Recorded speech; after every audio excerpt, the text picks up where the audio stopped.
West Indies Cricket, Caribbean Cricket Podcast. West Indies Cricket, Caribbean Cricket Podcast. Yes, ladies and gentlemen, welcome back to another edition of the Caribbean Cricket Podcast. I'm one half of the Caribbean Cricket Podcast, Machel and Santokie, and with me as ever is my partner in crime, Santokie Nagilendran. Santokie, how you doing? Yeah, all good, Mash. And, we're here to review day 2 of the first test between India and West Indies. Welcome to everyone joining us on the live. And, Mash, it was a day, for not only India fans, but I guess any connoisseurs of batting, because India piled on 327 runs across the day for the loss of just 3 wickets. I think all 3 wickets fell to spin as well. And, we gave KL Rahul one of the best days of his life. He scored a century in India for the first time in 10 years. Jarrell, the wicketkeeper, hit a century. Jadeja, who's not out, hit another century. So India piling on the runs, finished the day 448 for 5. Comprehensively ahead, I think 286 runs ahead of West Indies' first innings total. But again, Mash, Groundhog Day, I'm going to say, literally yesterday's show, we said we expected India to bat through all of day 2, probably some of day 3, and set an imposing target back once in this match. And it looks like it's been true to form. So really and truly, I can't really cuss or vent any anger, because what we thought would happen eventually happened. It's been predictable again. Yeah, this reminds me of like when you look at like a gunman striker and you say that he's like a flat track bully. Yeah. The India's performance reminds you of a flat track bully performance, where it's like what has happened in the first 2 days of this test match is exactly what any sensible West Indies fan would have predicted would happen. And the worst thing about it, Santokie, is at some point in the day when India were about 120 ahead, I put in the Caribbean Cricket Discord, I posted in there and said, realistically, India could declare now and win the match. And things that sounds like an exaggeration, Santokie, but let's start there. If India had declared with 120 run lead, I reckon we would lose today. Yeah. So I was thinking that, yeah. If India declared at T, I think they were 180 ahead at T. We've shown we're prone to collapsing in one session, right? So I don't think it would have been out of the realms of possibility. They probably wanted to give the fans some Saturday viewing. Now up to the batters to put up a score that will force India to bat again. Listen, who we got? Who's gonna BJ? Comment below. If you had to bet your life, your house, your mortgage on one batter who could force India to bat again, put that batter in the chat. I'd love to know who this is gonna be. So yeah, Mash, I think it was a tough day for bowlers. We saw obviously Seals as well kind of struggled as well with cramp and a bit of injury. Thankfully, he managed to come on again, but that meant that we had to take the new ball a bit later. I think we took it in the 96th over in the end instead of the 80th. That didn't help. I would say, there were cracks in the pitches, right? So Warwick and Pierre were getting some turn, but I guess this is the difference between a bad side and a good side / great side. Jadeja and Jarrell, rather than kind of worrying about the turn, they went on the attack and they pushed forward whenever there was movement. So they learned how to counter that spin. Whereas I think when we come out to bat again and all the Indian bowlers are getting their spin on, I don't think we'll come out to attack. We'll kind of go into a shell and lose our wickets very early. So it's looking ominous with the pitch deteriorating. And I guess the big question, Mash, is where will India put a stop to it? Will they go 500 plus, 600 plus? Will Jadeja want to try and get a triple century? They have all the options because they've still got 3 days left. And like you said, they'll know they can bowl West Indies out in less than a day. So all the luxury, all the time is on their side. And I guess it's just at this point in time, it's a batting session for their middle order. If I was India, I would bat. I would try to bat the whole of day 3 and score 900.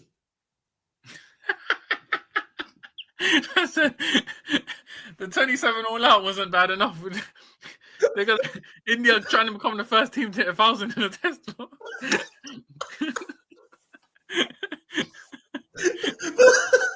the thing is, Santokie, what? I said 1,000 in a test. I've heard it all. I said Narendra Modi coming out to shake their hands as they hit 1,000 in a test match. That is crazy. But on a big and serious note, though, what would be the batting equivalent? Like us getting 27, what's the batting equivalent of India scoring? That would be like, that's a huge embarrassment.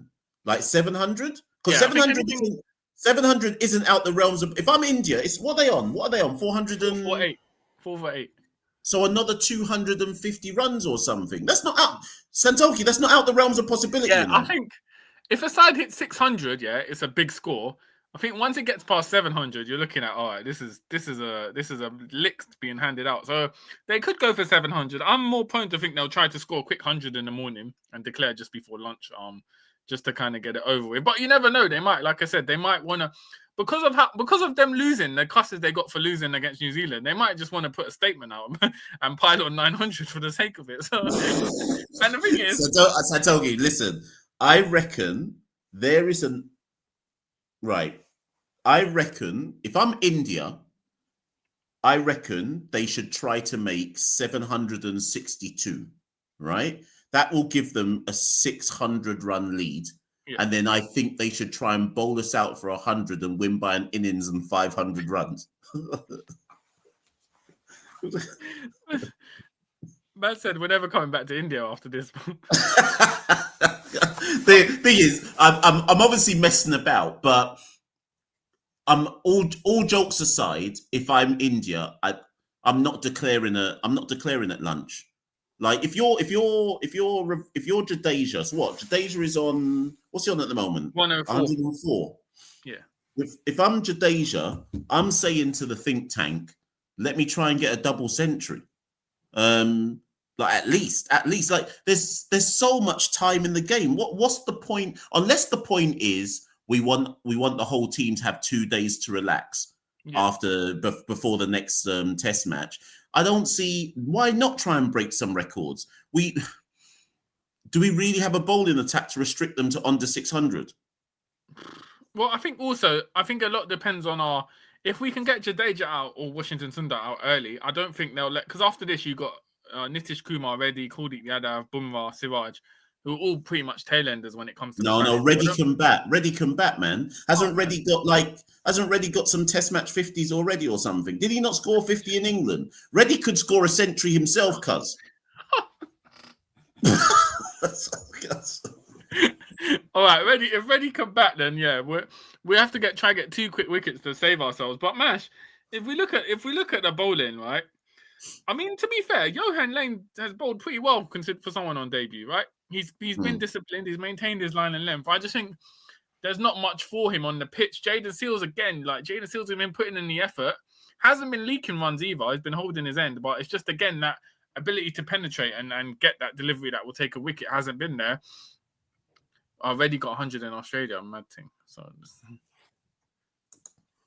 It's because carry on with your point about the bowling though. Yeah, Justin Graves, I guess, is what it is. He's bowling like a part-timer, right? He's taking licks. But then it's just Warwick and Pierre and Chase. I mean, I know between them they've got 4 wickets, but they've gone for over nearly 300 runs between them.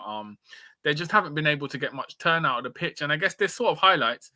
I know it's a green top, but I think if you put a Jadeja or Washington Sundar or Kuldeep Yadav on this pitch, they will be able to extract turn because they're world-class spinners. I think Pierre's struggled, and that kind of shows you the gap between our domestic cricket and international cricket, right? Because he's been an absolute dominant force in red ball cricket for Trinidad, but here he's struggling. Chase is Chase, part-timer. I just think we've lacked that cutting edge, and obviously don't want to make excuses, but if we had an attack of, let's say, Jaden Seals, Shamar Joseph, Alzari Joseph, either 2 of those, with Gudakesh Moti and Jamal Warrican, you might see a different. I don't think it would change much. India would still beat us, but you might see a different complexion in terms of our performances and being able to bowl India out for at least under 400 kind of thing. I think so. I'm looking at my notes, right? Talking of the bowling attack, because I think it was mentioned at some point in the innings on comms. I think I missed it. Because at one point I put like commentary on mute for a long time because the Indian commentators are useless. Like Gavaskar and them, man, they're just talking. Obviously, because West Indies are so bad, they've got nothing to say about this present team. Like they clearly haven't bothered to study up. It's similar in the Indian commentary has nearly been as bad as the commentary when we go to Australia. You know, when them Australia man don't study nothing about our team and spend the whole series just talking about the old days and this man and that man that used to come to Australia. The Indian commentary has been like that. They clearly don't know any of our players. So every 10 minutes or so is Gavaskar talking about what happened in the 1970s and the 1980s. And I'm just like, this is dead. So I turn the comms off, right? Go on. Even I'll say, like, obviously I'm a big fan of Ian Bishop. I think he's a great commentator. But even there was a point where he was talking about sort of going through struggles and Johan Lane having to go through struggles to improve. And he referenced him playing in 1987 against India. And it was just like, it's almost 40 years ago. It's like you can't really make those comparisons anymore with cricket. And I like you said, Mash, I think because it's such a long day and nothing was happening, they essentially had nothing to talk about, right? In terms of there wasn't enough. They didn't research. The Indian commentators didn't research enough about West Indies cricket, the current crop, to give some sort of anecdotes or stories or some sort of information. So essentially, it fell onto like a freestyle, like a long freestyle. What can we talk about to fill up some mic time and make a few jokes, basically? Yeah, and it sucked, right? So I turned it off, but I turned it off at the wrong point once because I think at one point when I was watching it on mute. And at one point, the camera panned in on Anderson Phillip, who was on the boundary rope. I don't know if he was fielding as a subfielder or if he was just getting ready to give somebody like a towel or something. And I was like, oh, snap, I should have turned it up because I'm fairly certain they were talking about why is Anderson Phillip not in the team. Now, the people in the Discord, I saw them chatting later on saying that the implication was that Phillip was left out for tactical reasons. So, Santokie, tell me what tactical reason you can think of that made you debut Johan Lane in his first ever test match over Anderson Phillip, who's at least played some test match cricket before. Tell me what tactic you, having seen how the 2 days have gone, tell me what tactic you have seen.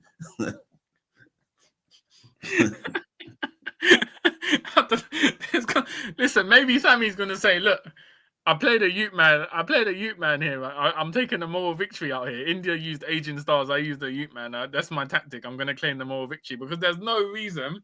If Anderson Phillip was fit, I know he didn't have a great test against Australia in the last test we played. If Anderson Phillip was fit, there's no reason, justifiable reason why you would leave him out for Johan Lane. It doesn't make any sense. Like, surely you'd go with Phillip and Seals, right? Just even on the fact that Anderson Phillip got a county contract deal at Lancashire, right? So he'd been playing red ball cricket over the summer. He played the last test for West Indies. He's got experience. Him and Seals worked together well. They could have done well with the new ball. How badly must Dan Sammy rate Anderson Phillip if he thought, you know what, we just got to throw in Johan Lane. I can't trust Anderson Phillip to take the ball here. And it hasn't been justified so far. I would love to ask that question to Sammy after the test ends, though. What was the reason, in hindsight as well, knowing what's happening, what was the reason why you left Anderson Phillip? Technically, like specifically, what was the technical reasons? And we'll know it. Do you know how we'll know if it's a mistake? Because if in the second test Phillip comes back, then that's a clear admission of, yeah, we probably shouldn't have played Lane in the first test. Like I say, unless, of course, Santokie, there is an injury that we just don't know about, and that's actually the reason why Phillip was left out. But if we pivot to what's about to come, possibly on day 3, but certainly day 4, if not most of day 3, right? Is the West Indies batting. Now, on Instagram, a lot of our reels recently have been getting like wheel ups on Instagram and so on and so forth. And I got a message earlier on today on Instagram. If the person on Instagram is watching this episode, thank you for the message or post. And the message said, Santokie, that effectively it intimated that Darren Sammy is to blame for why the West Indies team can't bat. And the person said to me, can you just tell me what have been the averages under Darren Sammy's leadership since he became the Test head coach?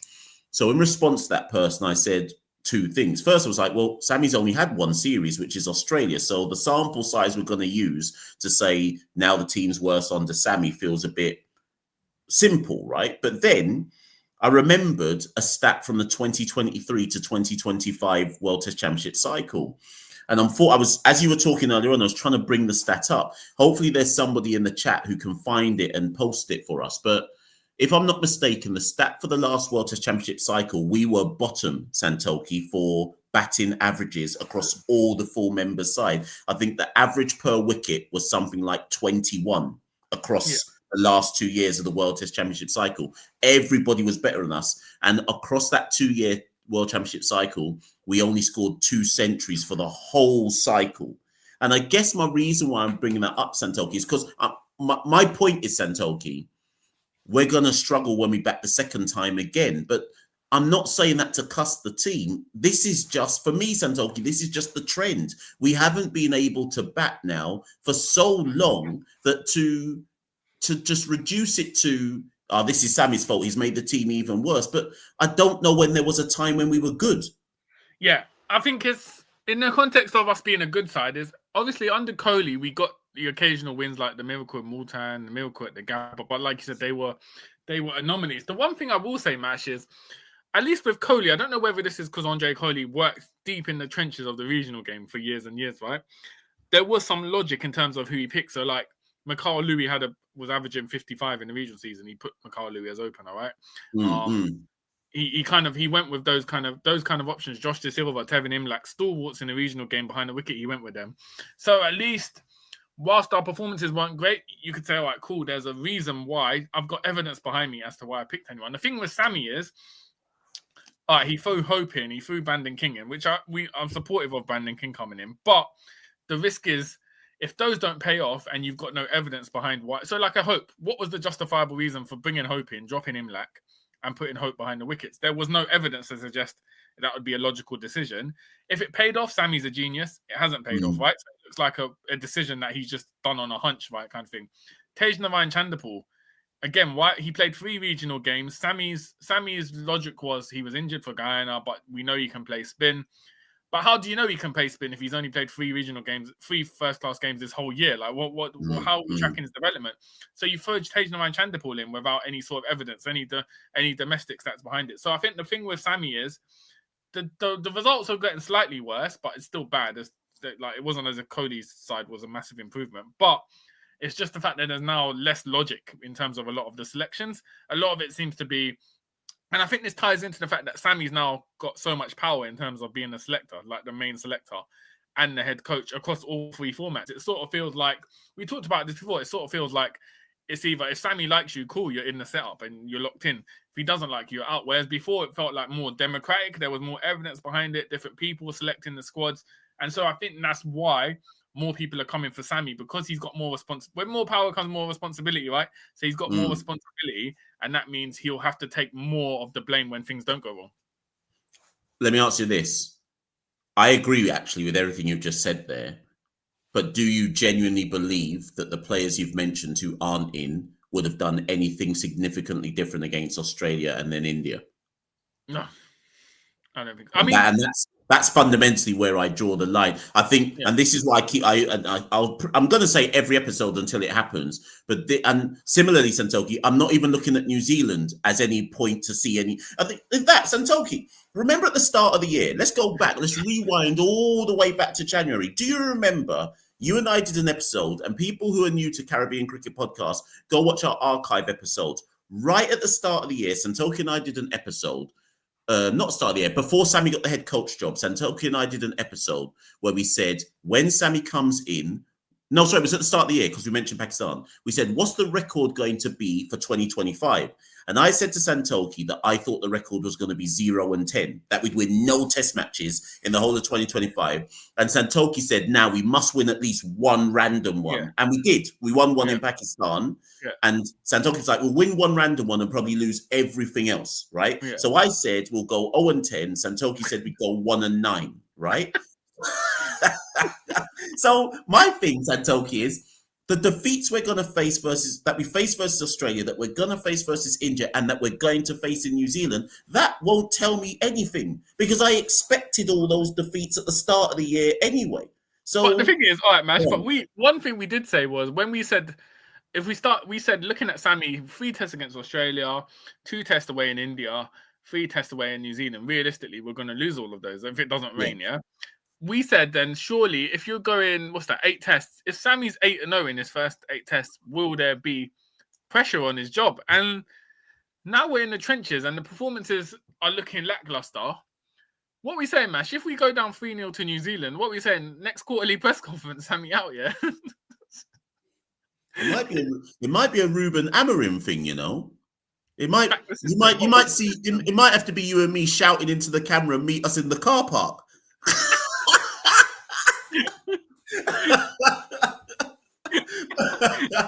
I think ultimately you're right, because 0-8 is expected.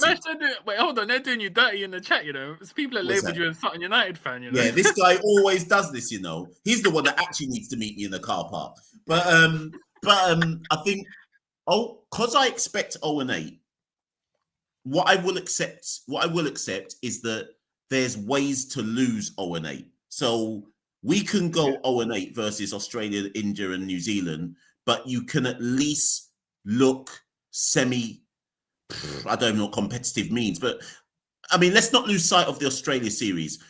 Everyone's going to always remember the 27, right? But everyone will forget the fact that for 3/4 of each of those test matches, we were actually quite competitive. So there's ways, if the 27 hadn't happened, I think most people would have said, okay, Australia whooped us 3-0, but we were actually relatively competitive in it, right? India is worrying because at no point in these first 2 days of day one have we even looked like we belong on the same pitch as India. And if that continues into the second test, and if when we get to New Zealand, we're still getting... Have we scored over 200 yet in any match? I'm trying, did we score over 200 against Australia? Have we scored over 200 at any point this year, actually? Because Pakistan lenged us down for...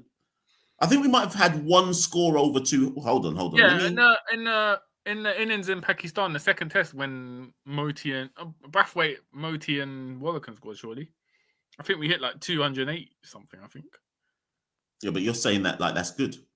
I mean, admittedly, it was on pitches okay, so against Australia, our batting was what is it? So we scored in the 3 tests against Australia, we scored 190, 141, 253, 143, 143, 27.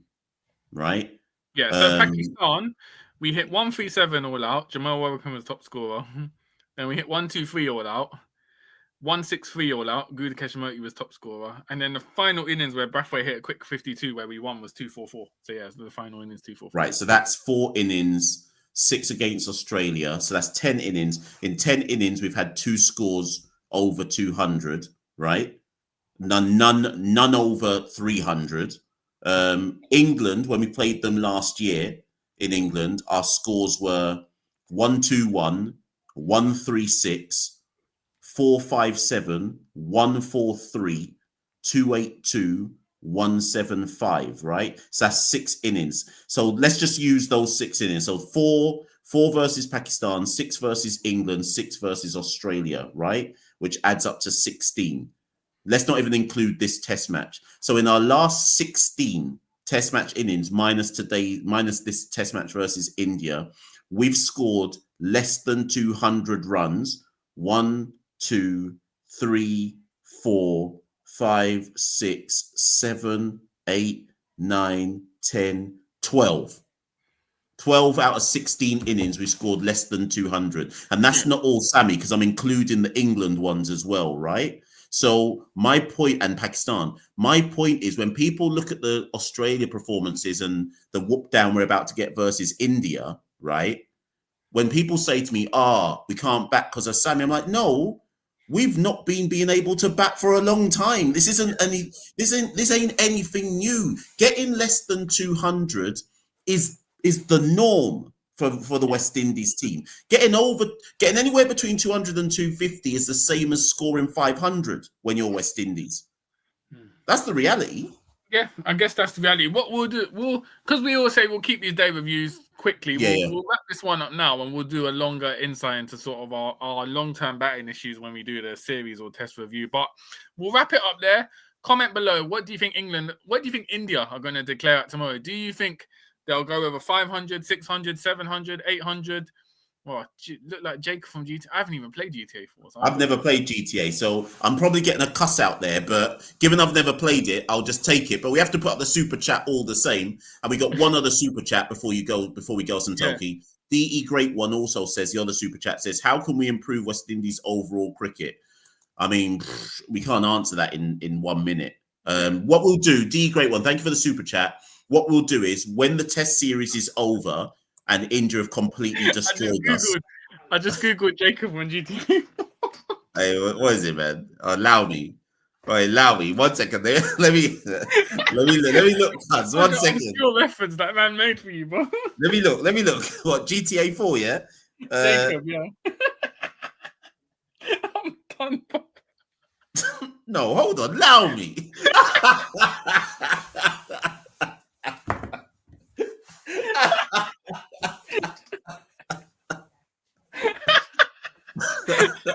I'm actually finished, bro. What